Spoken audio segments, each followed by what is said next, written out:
Bro, this opening is so funny. People are gonna watch it and be like, yup, just another wholesome isekai anime. Redo of Healer is not a good anime, and most people agree it is not a good anime. Series is so disgustingly egregious, there is no reason whatsoever to get invested into anything that happens. What's truly wrong about Redo of Healer is how fucking stupid this anime is. Do I recommend Redo of a Healer? No. Is the show funny as hell? Did this man just slap her with his pee-pee? This man said heal and slapped her with his power pole! Yes. Is there any actual substance to it? Fuck no. The story follows our main character. Keanu? Whatever. Keanu is a hero with healing magic. Unfortunately for him, his powers kinda suck. Every time he heals someone, he experiences all the pain the recipient has received in their entire life. This kinda sucks. But what's even more unfortunate is the people he works for are kinda jerks. So being the great people they are, they lock him up, force him to take addictive drugs, beat him, and wrestle him. I'm not gonna lie, this might piss some people off, but Kiara is probably one of my favorite isekai protagonists of all time, and I'm not sorry about it. If there's an anime genre that I fucking hate the most, it's goddamn isekai. They're literally all the same. The worlds are the same, the characters are the same, the story's the same, everything's the same. This show has all the same problems that a normal standard isekai does, but the main character is so funny that I can almost forgive it. Most isekai protagonists are boring assholes with no personality that make up for their bad personality by being self-righteous. They always talk about doing the right thing, and God forbid you disrespected a woman. If you disrespected a woman, count your days, because they're fucking numbered. So yeah, pretty much they're just Twitter users. We have such wonderful, memorable characters such as OP Badass that all the girls love, OP Slime Creature, OP Child Groomer. Sometimes we get a protagonist that's actually cool and interesting, but they're so far and few in between. On the other hand, Kiaru doesn't give a single fuck. He's a legit evil sociopath with no redeeming qualities at all. He doesn't care about anything or anyone. All he cares about is getting that sweet revenge, baby.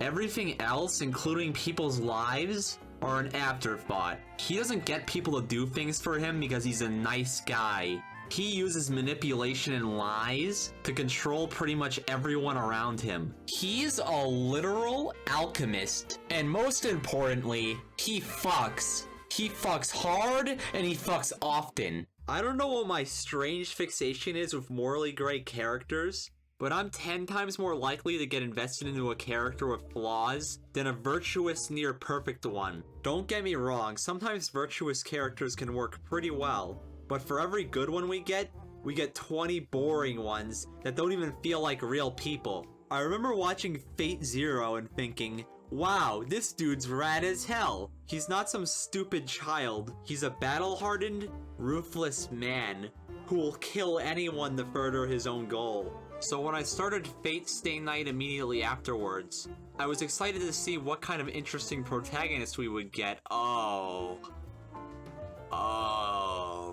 Some stupid child whose main character flaw is he's too nice. Fate Stay Night kinda sucks, don't at me.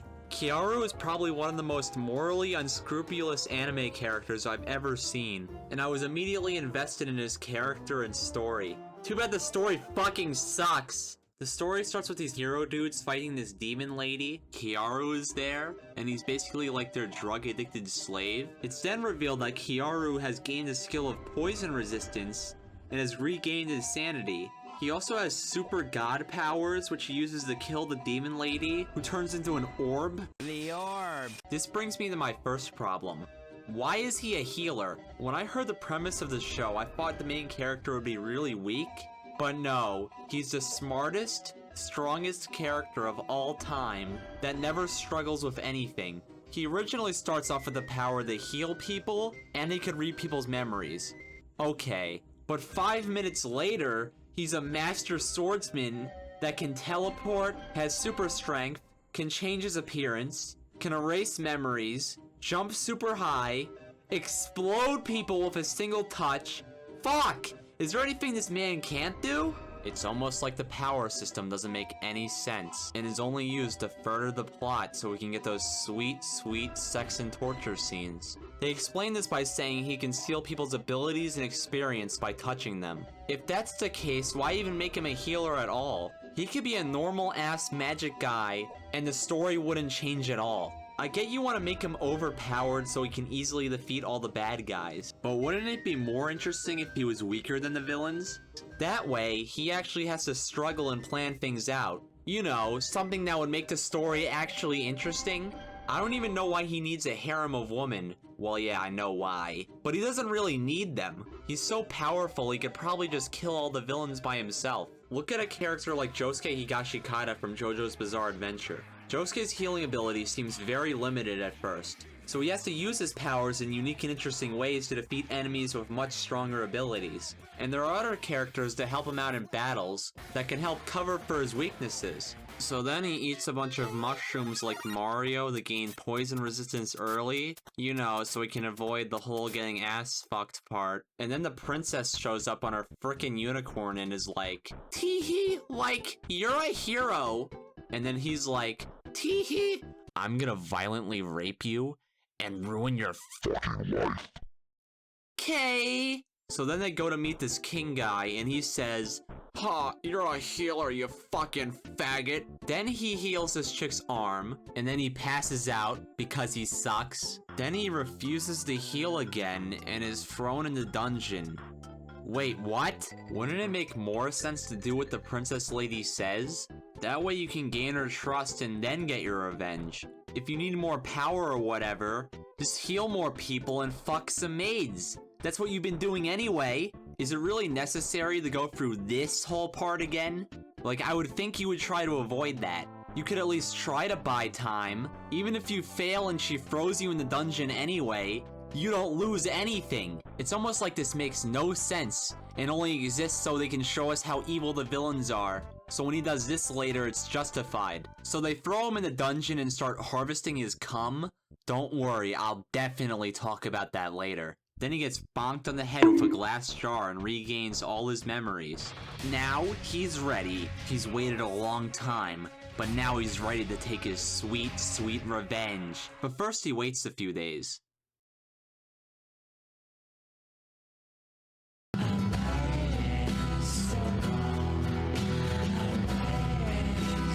Okay, now he's ready to get his revenge. He then disguises himself as the head guard.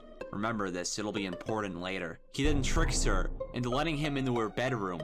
But then, it's revealed. My name is Buck, and I'm here to fuck.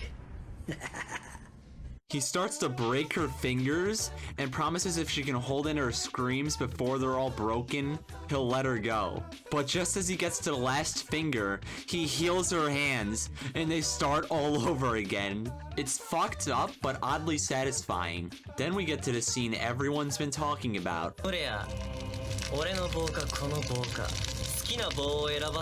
Now a lot of you may not have noticed this, but there's a large plot hole in this scene. He talks about giving the princess my rod or this rod. But where is this first rod he's talking about?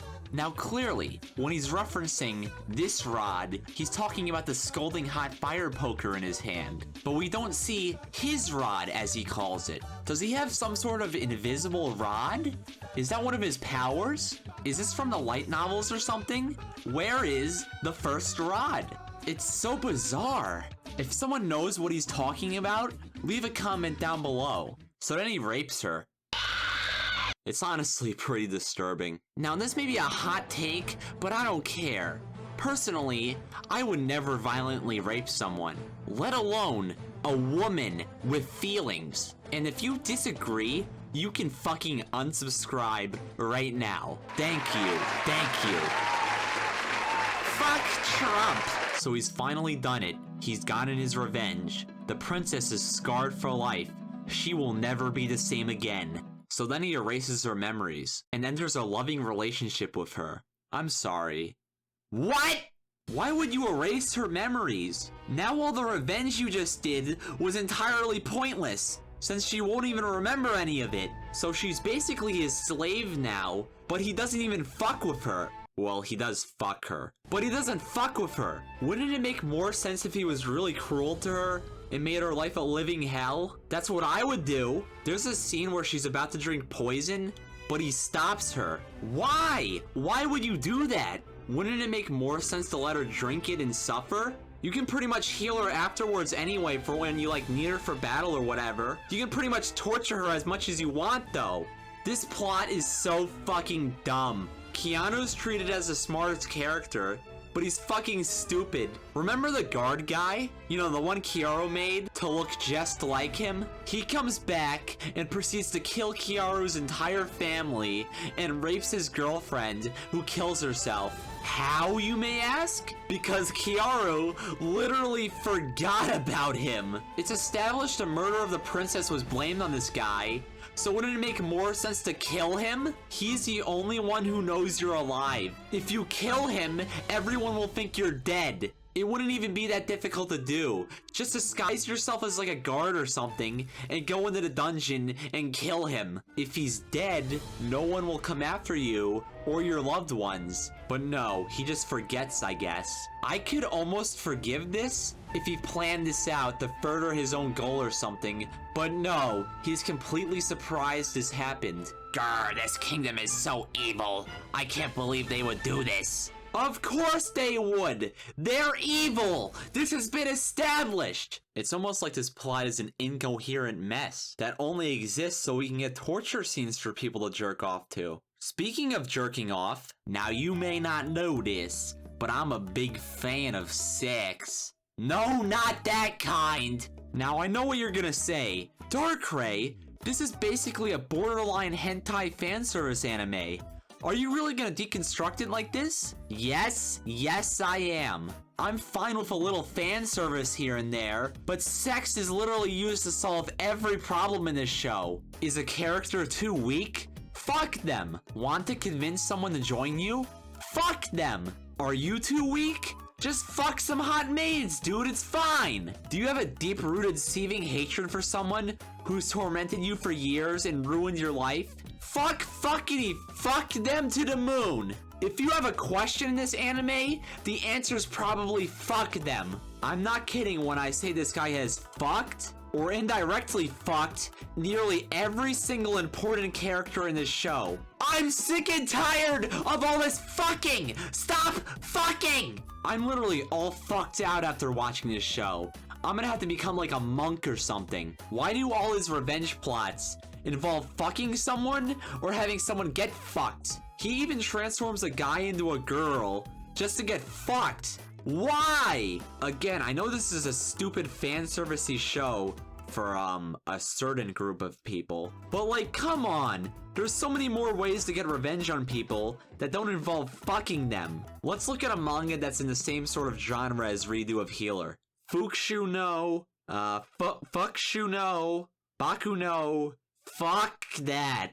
The Dark Massacre of the Vengeful Hero is similar to Redo of Healer in a lot of ways. It pretty much has the same setup. The princess lady and her goons fucked over this guy, and he wants revenge. However, the way he carries out his revenge is much more creative and fun to watch. If you're looking for a revenge fantasy manga like Redo of Healer, I would recommend giving this one a read. It's much better in my opinion. Anyway, why does the main character's cum make people stronger? Like, I know why, but why? Apparently the fluids of a hero can increase people's level caps. Couldn't you just take his blood or saliva or something? Why his cum? There are more fluids in the human body besides cum, you know. If you need his cum that badly, can't you just have him jerk off and like collect it in a jar or something? Why are you fucking him in the ass? There's this one scene where he's buying an animal slave girl. Damn, those animal girls can't catch a break. They're always getting enslaved and abused.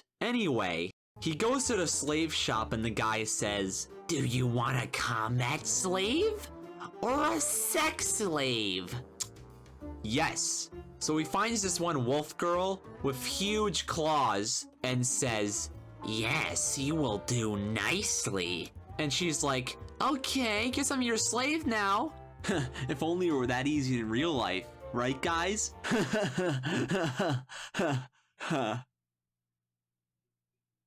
But oh no! Her level cap is maxed out and I think we all know where this is going. 俺の体液でこれは刹那の未来ださあ選べお前は未来をその手に掴むのか Like I said, this show sucks, but it's also pretty funny. This man sucked his own cock. The villains of this show are so evil, it's hilarious. Renard is a cruel and brutish man with a sadistic streak. He takes significant pleasure inflicting pain on others, as shown in his interactions with Kiaru. But this also extends towards his superior, Blair Arlgrande Girol. When he admits to himself he's infatuated with her, his first thought was how he wanted to rape and defile her. After mentally breaking Kiaru's friend Anne and watching her commit suicide, he burst into a fit of laughter upon recounting the event to Kiaru. Blade is a psychotic homosexual who hates men with a passion and takes extreme measures to get pleasure from women. When Flair used Kiaru as a sex toy in her initial timeline, Blade beat Kiaru mercilessly out of envy and was disgusted after she intentionally experienced pleasure doing so. According to Kiaru, Blade will always look for women whenever she comes to town. She has no regard for the feelings of her target and only concerns herself with gaining pleasure. Blade attempts to seduce them dressed up like a man, and when she succeeds, she brings them home, reveals her gender, and rapes her victim should they resist. If the victim is her type and she is unable to seduce the victim, Blade will forcibly kidnap the person and rape them elsewhere. Kiaru adds that Blade will even have coercive drugs on hand as insurance. Bullet is a pedophile who believes he's doing young boys a favor by raping them. He is also very bipolar, demonstrated when he angrily punches Kiaru and immediately apologizes afterwards, alongside raping him. Despite these extreme qualities, he proves to be quite calculating, shown through his efforts to hunt down Kiaru. You know, I'm starting to notice a pattern here. Hi, I'm Villain McBadGuy. My life goals include rape. My hobbies are rape. My life goal is rape. My personality is rape. And generally, I just really like rape. There's this one villain who is so evil, we're not only told how evil she is, but she just has a gimp that she beats the shit out of.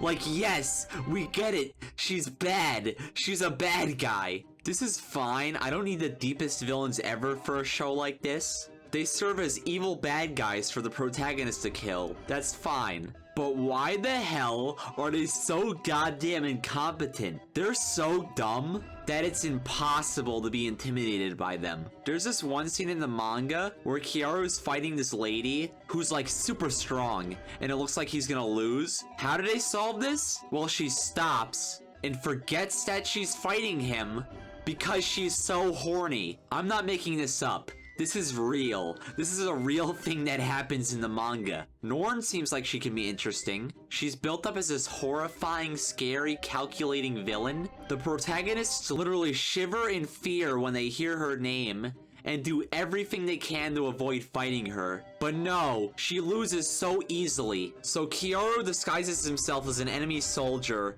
and enters her carriage. Then he kills the guard dude, kidnaps her, forces her to have lesbian sex with her brainwashed sister. Yeah, that's nice. And then wipes her memories, turning her into a submissive lolly, I guess. And now she's just a nice girl. The way he captures her doesn't even make any sense. This dude knew he was an imposter, so why even let him into the carriage with you? Even if you didn't know, why are you letting some random ass soldier into the princess's carriage? You're pretty much begging to be kidnapped at that point. If you're gonna make an anime like this, you may as well go all in.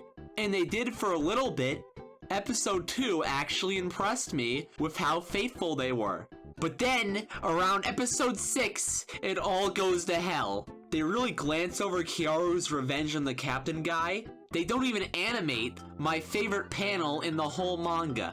Also, instead of killing herself, Kiaru's childhood friend is instead captured and kinda just dies for no reason? Why did they even change this? This makes no sense in an already incoherent story. Norn's black gimp sex slave is changed to this weird hipster millennial looking white guy. Racist much? Whitewashing an anime is not cool, anime creators. Also, they make Kiaru show actual emotion and not have him as evil as he was in the manga, which ruins his whole character. If they don't animate the Blade revenge scene perfectly, I'm gonna be fucking pissed. This anime has bad characters, a bad story, bad animation, has no substance, and appeals the borderline sadists. So what do I think of it? Pretty funny anime, honestly. Much funnier and well written than One Piece at the very least. Probably the best anime I've seen in 2021, honestly. I don't know. Leave me alone. Call me when Record of Ragnarok comes out. These nuts.